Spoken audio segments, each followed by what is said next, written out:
ৰাজ্যত বলিছে পঞ্চায়ত নিৰ্বাচনৰ গৰম বতাহ। পঞ্চায়ত নিৰ্বাচনক লৈ উঠি পৰি লাগিছে বিভিন্ন দলৰ প্ৰাৰ্থীসকল। পিছ পৰি ৰোৱা নাই ৰঙিয়া সমষ্টিৰ গাঁও পঞ্চায়তৰ সদস্যা পদত প্ৰতিদ্বন্দ্বিতা কৰা প্ৰাৰ্থীসকল। ৰাইজে ব্যাপক সঁহাৰি আগবঢ়াইছে মিত্ৰজোঁটৰ প্ৰাৰ্থীসকলক। বিনা প্ৰতিদ্বন্দ্বিতাৰে জয়ী হোৱাৰ আশা প্ৰকাশ কৰে বিধায়ক ভৱেশ কলিতাকে ধৰি অগপৰ নেতৃবৃন্দই। সকলো প্ৰাৰ্থীৰে লক্ষ্য প্ৰতিখন গাঁৱৰ ৰাস্তা ঘাট আদিকে ধৰি দুখীয়া ৰাইজৰ উন্নয়নৰ হকে কাম কৰা। ৰাইজৰ উন্নয়নৰ ক্ষেত্ৰত বিভিন্ন ধৰণৰ পদক্ষেপ গ্ৰহণ কৰাৰ প্ৰতিশ্ৰুতিৰে ভোটাৰক আশ্বস্ত কৰাৰ লগতে ভোট দিয়াৰ আহ্বান প্ৰতিগৰাকী প্ৰাৰ্থীৰ।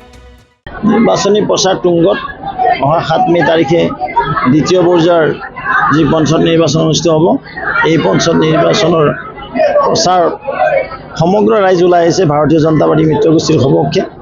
আজি আমাৰ জয়ন্তীপুৰ পঞ্চায়তৰ পিতম্বৰহাট বজালী গাঁৱৰ এই কুমাৰপাৰা চুবুৰীৰ দৌল মন্দিৰ প্ৰাংগণত এইখন সভা হৈছে। এইখন সভাত এই অঞ্চলৰ ৰাইজ হিলডাল ভাঙি ওলাই আহিছে। এটাই কথা সকলোৰে মুখত, পদুম ফুলত সকলোৱে ভোট দিয়াৰ কাৰণে প্ৰস্তুত। মাননীয় মুখ্যমন্ত্ৰী মহোদয়ে অসমত আজি যিদৰে উন্নয়ন কৰিবলৈ সক্ষম হৈছে, লগতে দেশৰ সন্মানীয় প্ৰধানমন্ত্ৰী নৰেন্দ্ৰ মোদী ডাঙৰীয়াই আজি আমাৰ যি স্বাভিমান গৰিমা বৃদ্ধি কৰিবলৈ সক্ষম হৈছে, তেনে পৰ্যায়ত এক সুন্দৰ পৰিৱেশত পঞ্চায়ত নিৰ্বাচন অনুষ্ঠিত হ'বলৈ গৈ আছে।